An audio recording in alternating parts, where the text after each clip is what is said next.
এখন আমি কিছুক্ষণ জাল করে নেব। জাল উঠে গেলে এখন আমি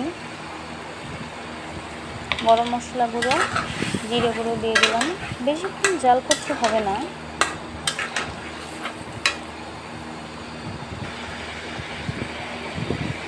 দিয়ে দিলাম টমেটো সস।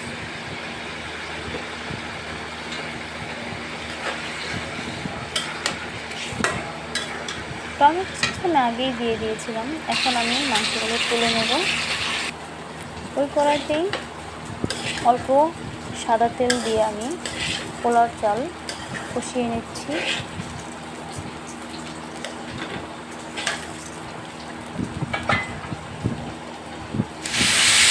নেড়েচেড়ে হালকা কষানো হয়ে গেলে আমি এখানে পরিমাণ মতো পানি অ্যাড করে দেব।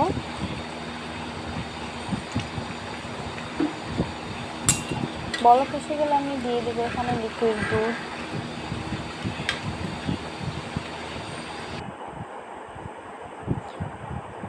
আমার পোলাও প্রায় রেডি। এখন আমি দিয়ে দিচ্ছি পেঁয়াজ বেরেস্তা, তারপর দিয়ে দিয়েছি কষানো আলু এবং মুরগির মাংস। এখন কিছুক্ষণ ঢেকে রাখলেই রেডি হয়ে যাবে আমার বিরিয়ানি।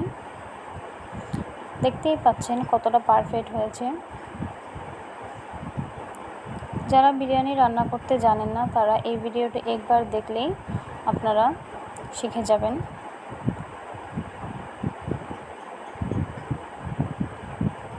খুবই মজার হয় এই বিরিয়ানি।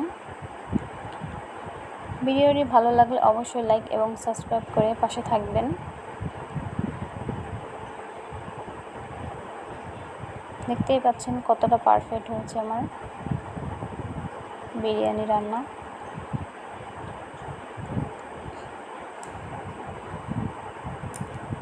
এখন বাজে রাত 2:11।